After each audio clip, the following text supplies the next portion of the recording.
Oke, long weekend udah berakhir, saatnya kita kembali bekerja. Sorry, maksud gua bukan gua seminggu ini lagi liburan ya, justru seminggu ini gua banyak banget hal iseng yang gua lakuin, gua kerjain sampai-sampai gua pusing sendiri. Minggu ini ada satu kabar baik yang gua sendiri kaget, tiba-tiba gua dikontak sama orang untuk ditawarin, tada, endorse. Bayangin guys, sebuah channel baru 2000 subscriber udah ada yang mau endorse.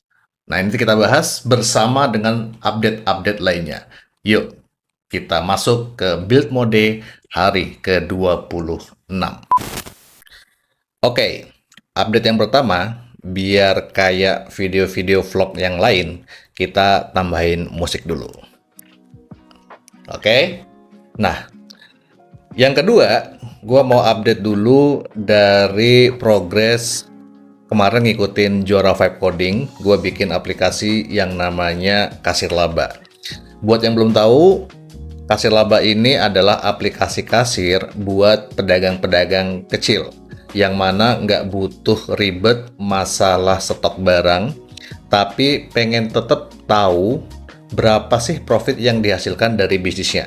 Jadi ini kayak aplikasi kasir yang intinya mencatat transaksi penjualan dan transaksi pengeluaran kayak bayar supplier, mungkin bayar gaji atau biaya operasional beli bensin dan sebagainya. Ini landing page-nya udah gue bikin, belum sempurna karena di sini harusnya ada demo produk. Nah, kalau mau daftar, kalian bisa cek nanti linknya di deskripsi, kalian coba-coba aja.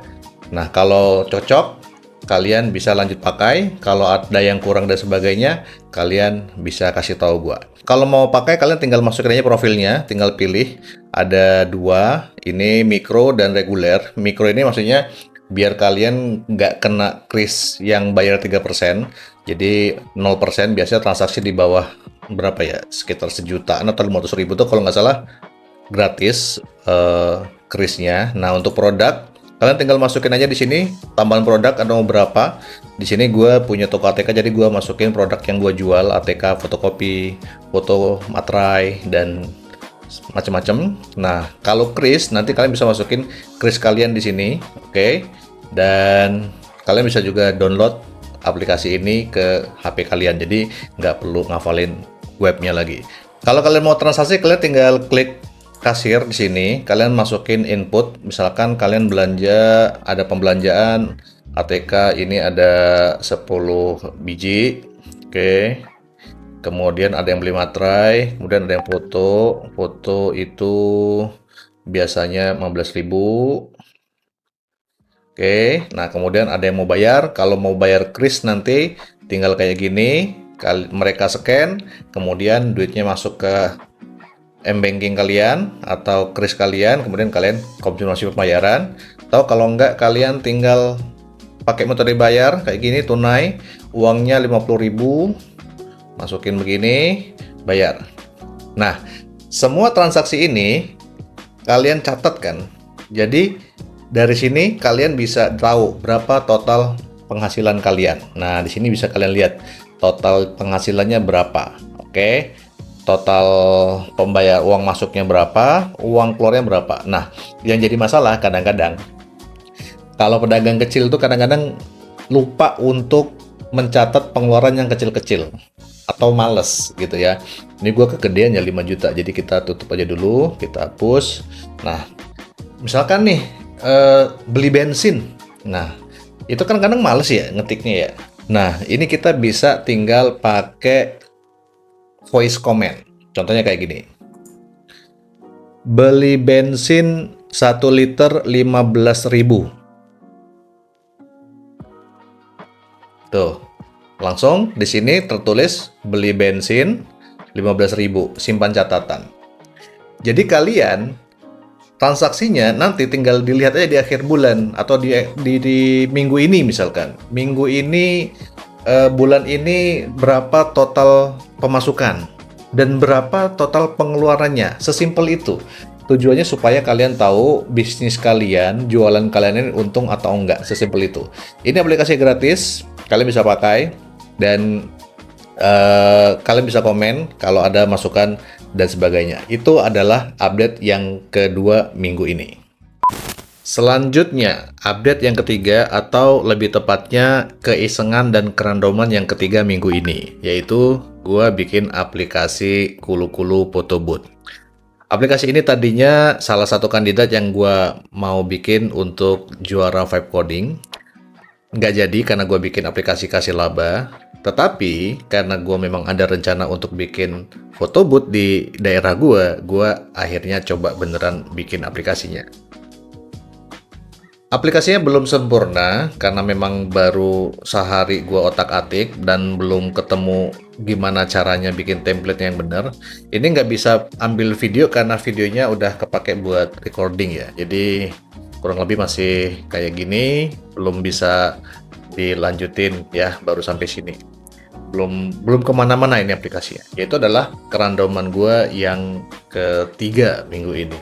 Nah, akhirnya gue tuh mikir memang vibe coding ini adalah dunia yang seru ya, dunia buat kita para orang yang otaknya itu mikir peluang terus untuk mencari banyak hal atau ngulik banyak hal.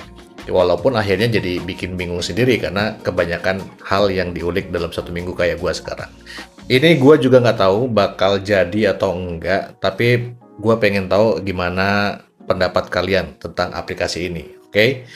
Ini pokoknya kita save dulu nih, kita tutup dulu untuk minggu ini ya. Kita lanjutin ke next update.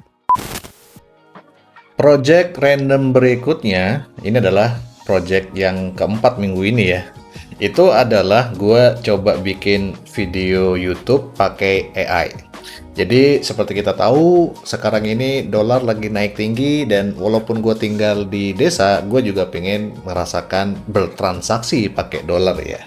Jadi gue cobalah mikir untuk gimana bikin video pakai AI. Yang mana awalnya gue ikutin, ini gue pakai Meta AI, gue ikutin semua tutorialnya dan ternyata ketika videonya jadi dan ketika di-download, ini oke sih sebenarnya hasilnya. Ketika di-download itu ada watermark ya, yang membuat gue harus mikir gimana caranya bikin video tanpa watermark walaupun ketemu. By 2010, Blockbuster was dead. Most people think Netflix killed it. Tapi gue lihat videonya masih banyak yang kurang bagus ya. Nggak tahu toolsnya yang kurang bagus atau gimana. Nanti gue coba cari-cari cara lagi. Yang akhirnya gue harus combine videonya ini menggunakan video AI. Ya ini AI-nya bagus dan video footage kayak gini. Ini adalah project yang keempat dan tetap stay di sini dulu teman-teman, kita nikmati aja cerita ini sampai habis. And finally, we are back to our main project, yaitu Flow Engine Alpha Radar. Ini menurut gua sampai level ini gua udah cukup puas banget dengan apa yang sudah dilakukan oleh Flow Engine ini. Karena untuk tampilan kayak gini udah cukup oke. Gua bisa melihat besok itu saham-saham apa aja yang mau gua cek ya. Di sini ada yang udah lagi trennya oke, katanya ada ISAT, GGRM, Telkom, DSSA, tapi DSSA ini kayaknya enggak deh gitu ya. Terus ada ini, ada TINS ya. Terus nah ini Cepin, CPRE, Data, FPNI. Nah ini ada beberapa yang besok bisa gua cek kalau gua melihat Alpha Radar doang. Oke, jadi memang fungsi Alpha Radar ini adalah untuk ngecek saham-saham apa yang masuk dalam radarnya Flow Engine, walaupun belum tentu entry. Nah, untuk trade journal ini juga udah mulai kelihatan oke tampilannya, walaupun secara result ini masih minus ya, tapi kemarin gue udah cukup recovery sedikit dari Cepin dan Medco dan hopefully ini grafiknya bisa mulai naik ke atas. Oke, kita cek nih, misalkan gue mau lihat saham Cepin. Nah ini masih gue otak-atik lagi untuk lebih apa ya, bisa memberikan insight yang konklusif. Kalau kayak gini kan mungkin masih bingung. Nah ini masih gue coba cari caranya gimana dia bisa menampilkan datanya itu lebih lebih mudah dipahamin lah. Tapi untuk saat ini gue cukup oke dengan tampilannya.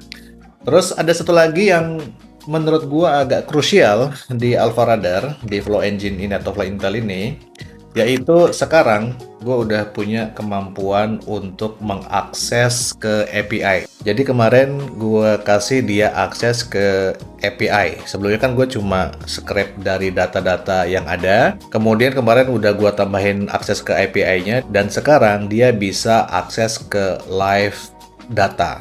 Maksudnya ketika live market dia bisa langsung cek bid offer dan sebagainya. Ini gue nggak sabar banget sih untuk besok nyobain gimana make Flow Engine ini selama market open ya. Jadi untuk saat ini gue cuma minta dia untuk analisa, dan ini data research-nya juga udah disimpan dengan rapi ya.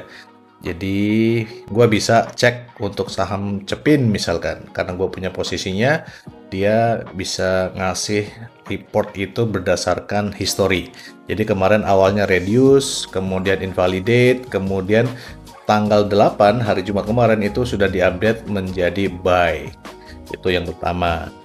Kemudian tanggal 6, tanggal 7, nah ini tanggal 8. Jadi analisanya itu bisa gua tracking gitu ya. Jadi nggak lupa dengan analisa sebelumnya. Nah, itu tujuannya apa? Tujuannya biar si engine ini makin pintar bahwa saham-saham Indonesia itu, terutama kalau lagi kondisi marketnya kayak sekarang, itu kan naik turun kayak di TikTokin gitu ya sama bandar dan asingnya. Nah, ini terakhir tanggal 8 dia bilang 5 well frenzy masuk tanggal 7. AK adalah holder terbesar sebesar 73 miliar akumulasi selama 30 hari dengan harga rata-rata 4.300. BB mulai melambat distribusi, foreign masuk, kemudian di harga 4220 masih minus 1,25% di bawah ICB. Berarti bandarnya masih minus tipis. Itu pada tanggal 8 kemarin.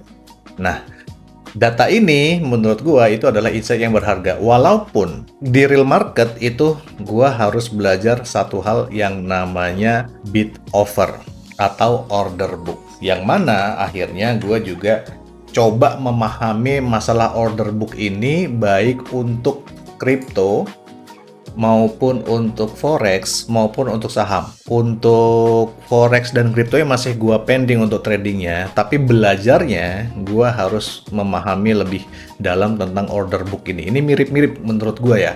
Order book di kripto dan sebagainya itu cara belajarnya sama, pola pikirnya sama. Gua harus belajar bagaimana bisa membaca bid offer secara live di market. Jadi that's the plan ya untuk masalah AI trading asistennya. So far menurut gue udah baik. Ada beberapa yang pengen gue coba aplikasikan. Tadi ada yang komen juga, gimana kalau main saham US aja bang, Indonya lagi kayak gini. Itu juga masuk dalam pikiran gue. Tapi gue harus memahami dulu ilmu order flow ini untuk kemudian masuk ke US. Walaupun katanya US nggak pakai order flow ya, tapi tools-toolsnya itu lebih lengkap ya. Gue belum tes, tapi kayaknya menarik untuk bikin AI trading assistant untuk market US, untuk saham-saham US. Dan itu kalau memang mau dibikin atau ada yang penasaran, nanti bisa kita ngobrol-ngobrol bareng lebih detail lagi. Anyway, teman-teman, so far itulah update gua minggu ini. Mungkin besok gua akan berusaha untuk bikin update itu secara project. Jadi misalkan gue lagi bikin project apa, misalkan besok gue lagi mau bikin yang namanya second brain supaya channel YouTube-nya ini terdata dengan baik. Jadi bukan hanya asisten untuk AI trading, tapi juga asisten untuk bikin konten. Kedepannya banyak hal yang menarik yang bisa kita lakukan dengan vibe coding. Dan kalau teman-teman punya komentar, punya saran, atau kalian juga baru belajar vibe coding, mau ngobrol-ngobrol, ayo kita ngobrol di kolom komentar. Dan hampir lupa nih, tanggal 20 besok kita akan live untuk giveaway Kulu-Kulu. Ini gua hampir sebulan nggak live main game ya, karena gua kebanyakan yaitu side project yang nggak jelas ini. Jadi buat teman-teman yang mau top up bisa ke Kulu-Kulu, nanti bisa dapat giveaway tanggal 20, nanti kita live kan. Thank you teman-teman yang udah nonton. Sampai jumpa di video berikutnya. See you and bye-bye.